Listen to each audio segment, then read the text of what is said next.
Down by 2. My prediction, Scary Terry game winner. Let's go with that. Oh my God. To the Wizards, 110 to 108. Let's get this post game out. You know, last post game video after the Heat lost to the Thunder, I said, you think I'm mad now?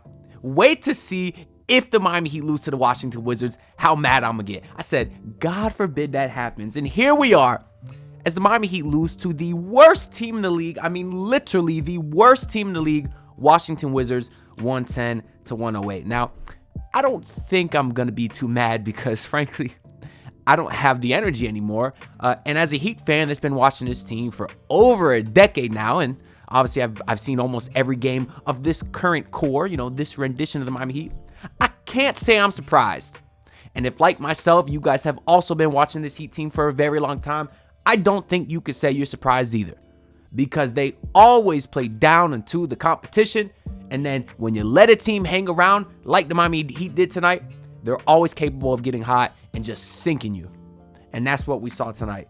I want to start this video with this quote from Jimmy Butler that he's just said a week ago.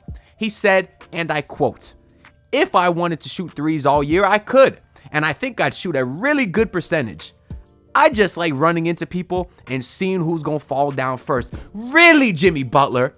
A couple of things with that quote. One, you think you'd have a really high three-point percentage. Oh, that's a real cue to you to say when you're shooting like 40+% from three this season. But let's not forget that every year with Miami, prior to this, you were barely cracking 30%, if that. Jimmy was out there bricking threes in the regular season because we know playoff Jimmy's like prime Steph Curry 2.0. But in the regular season, Jimmy was a terrible three-point shooter. Now this season, yes, he is shooting good from three, but the reason this game reminds me of all the other bad losses that the Heat have had earlier this year is because when it comes to winning time to run an offense and make clutch plays, you got Jimmy Butler chucking up threes. Oh, so let's go back to the second part of the quote. I just like running into people and seeing who's going to fall down first. That's true, except for the fact when it's the fourth quarter and you actually need to run into people, get to the free throw line, get easy shots. No. That's not when you like to run into people. That's when you like to chuck up threes, Jimmy Butler. It doesn't make sense to me. 0 for 4 from 3 on the night, including the missed game winner, which he might have had time to go into the paint. Whatever. That shot is honestly the least of my concerns because he had like 2 other not great threes earlier in the fourth quarter that he should not have taken. His one bucket in the fourth quarter or his 2 points late is when he decided to pass up an open three, drive into the lane, and got fouled going to the bucket. Why he doesn't do that more often, I don't know. If you want to shoot threes in the first 3 quarters because you want to conserve your body, fine. But when it comes to the fourth quarter, that's winning time, Jimmy Butler. That's not sit at the three-point line and settle for threes. That's not what time it is. Very disappointing game from Jimmy Butler tonight. He finished with 23 points, 3 rebounds, 4 assists, took 20 shots. So he was more aggressive than he's been in these other games where, you know, he's taking 11, 12, 13 shots and 6 free throw attempts today for Jimmy. So not bad, but he really was not a difference maker out there. And as Miami, he just come away with just an utterly embarrassing loss to a Wizards team who actually this is their second win in a row. But prior to this, they had lost 16 straight games. And if I pull up the standings real quick, their record on the road this season is 7-27. They won 7 road games prior to tonight. What an embarrassing loss. And we seen it coming. That's why these last few videos, y'all know I've been on Eric Reed for talking about the scoreboard watching. And even today, Eric Reed said, "Oh, we gotta watch the scoreboards. It's March." He said, "Oh, the Magic lost today. Oh, let's see what the Knicks are doing." And I said, Eric Reed, it doesn't matter if you don't win your games. You don't have to scoreboard watch. Stop worrying what the other hell these teams are doing and beat the goddamn Washington Wizards at home. So stop scoreboard watching and worry about your own team. Now, this is not on Eric Reed, obviously. He's not the one out there playing. And it's his job as a commentator to keep the rest of us audience informed. But just everybody with this damn scoreboard watching is so frustrating to me because it doesn't matter if you don't take care of business. And I've been saying that after the Heat win these games, after they lose these games to good teams, and now after they lose these games to bad teams. And it's been a frustrating stretch for the Miami Heat because although they've been playing well of late before the last two, every time they played a great team, they were losing. I believe Heat vs. Haters put out the stat against the top 7 teams in the league. The Heat are like 1-12 this season. That's just the rough estimate off the top of my head. I forget the exact stat, but it's something like that. So they've been beating up on the bad teams, which fine. You can only play who's on your schedule. But now when you play the Wizards tonight and you don't take care of business, that's frustrating. If the Heat would have came away today with a 1-point win, I would have been a little annoyed. But I've been on record saying many times, I don't care if you win by 1. I don't care if you win by 10. A win is a win at the end of the day. And tonight, the Miami Heat did not try until the game was too late. Another big concern of late is the free throw shooting. Tonight, the Miami Heat finished 12 of 18 from the free throw line. That's good for 66%. Terrible. I don't know where the hell this is coming from. They were 4th in the league in free throw shooting prior to tonight. And you know it's bad when Bam finally makes a free throw and he's throwing his hands up in the air, thanking God, because that's how bad Bam Adebayo's been from the free throw line of late. Today, he was 2 of 6 from the line. That's unacceptable. But Bam did have a nice little bounce back game himself. 16 points, 16 rebounds for him, 7 of 14, so you did get 50% from him. He came out very aggressive in the first quarter. You could tell this is a game that he really wanted to, bounce back on because he's been so poor of late.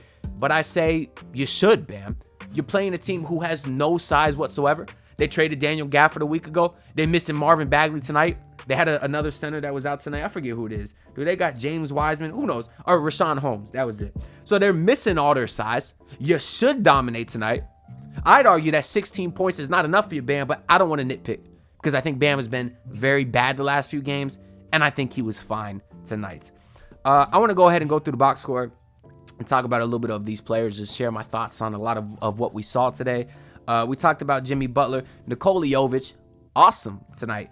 He got another game with some pretty nice run. He got 30 minutes last game, 22 minutes tonight. He would have gotten more if he wasn't in foul trouble. Had like 3 fouls in the first half. But you can tell that Spo is trying to give him some more run. A lot of that is because he doesn't trust Orlando Robinson and Thomas Bryant. And if eventually the Heat do get Kevin Love back, I do think Love will take a lot of those minutes from Jovic. But for Jovic in the 23 minutes tonight, I am happy with... I just got a notification. Sengun exits in a wheelchair. I hope the boy is okay. He already sold my parlay today, so I don't care if he was injured or not. But anyways, you hope Alperen Sengun's okay. But tonight, Jovic, like I said, 23 minutes, 10 points, 6 rebounds, 4 assists, a steal, a block, 3 of 6, only 1 of 4 from 3. But he did all of those Nikola Jovic things you love out there. He's really solidifying himself as that starting 4. That could change come playoff time. Maybe Spo decides to go with Caleb Martin, more of a vet, who was also really nice today. Caleb Martin tonight finished with 11.7 rebounds, 3 assists, a steal, and a block. He was absolutely everywhere. That's who the Heat decided to close the game with. Instead of Jaime Jaquez, which was a bit of a surprise because Jaime's been playing so well. He had 6 and 7 tonight with 2 assists, 2 steals, 2 blocks. So they all kind of stuffed the stat sheet. But Jaime Jaquez just wasn't doing as much as Caleb Martin, so they decided to sit him out. Jaime did have one of the most impressive accidental plays of the season where he tried to throw a lob over the top to Jimmy, hit the backboard. Shout out to Jimmy, his high IQ early in the game, because in the last 3 minutes of the game, I don't know where the hell Jimmy Butler's IQ goes. But yeah, they hit the backboard and Jimmy caught it and put it in. But let's get back to the starting lineup then. Duncan Robinson, 16 points. Now, he shot 5 of 16, 4 of 13 from 3, so he was pretty terrible. But he hit a couple big threes late, but then missed a couple big threes, so I don't know whether to be mad at him or not. Overall, it's annoying because he shot pretty poor, but I don't expect him to make every big shot. Now, he missed the go-ahead shots, but they wouldn't have even been in that situation if he missed the ones before that, so... It's tough to judge his game tonight, but he really didn't shoot all that great. And then Terry Rozier, I did think was actually pretty nice tonight. 8 of 16 for him, 16 points, 7 rebounds, 4 assists, 2 steals. He's continuing what has been very great play for him. Had an amazing lob today to Bam Adebayo. You love to see the ball movement because Terry Rozier is doing things out there that Kyle Lowry hasn't done in 5 years. And as a Heat fan, it's really refreshing to watch the shiftiness of Terry. The ability to pick and roll and pick and, lob and everything else that he brings to the table has been great. And it's very important because his Heat tenure started off pretty bad, but I'm very happy with what I've seen at Terry Rozier of late. There was even a Bam to Jimmy lob earlier in this game, and that was kind of fun because anytime those two connect, it's a rare sight. And it's unfortunate your two best players don't have a great synergy to them, like a Nikola Jokic and Jamal Murray. But hey, I like Jimmy and Bam. They don't necessarily have to play off each other directly to be one of the best duos in the NBA here. But that rounds out the Heat starting lineup. Other than that, Highsmith, like 5 minutes. He's been kind of pushed out of the rotation. I think that's a trend we'll continue to see. But Patty Mills did get 14 minutes of run. He was 3 of 7. So you like the little bit of a spark plug that Patty Mills can provide off the bench. When Tyler Hero's back, he probably won't play. But I'm fine with Patty Mills through 2 games. We're cool. And moving on to the Washington Wizards sides here, Bilal Coulibaly had some pretty big shots late, 11 points for him. Denny Avdia, 16 and 10. Kyle Kuzma, 32 and 9. Corey Kispert, who is now a random scrub Heat killer Hall of Famer.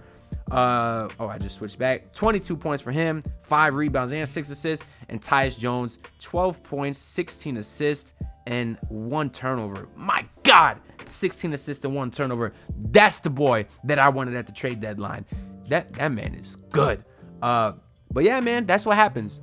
You let the Wizards hang around for too long. The guys got hot, and it was pretty embarrassing, the defensive effort tonight. It really was. Even giving up a monster offensive rebound to the Washington Wizards, you get out-rebounded by everyone. Now, the Heat had a couple big offensive rebounds late themselves, but too many for the Wizards, who tonight finished with let me check how many offensive boards they finished with. They finished with 6. I don't care if the Miami Heat finished with 16 offensive rebounds. Oh wait, Miami Heat finished with 16 offensive rebounds in a game that they lost. How the hell does that happen?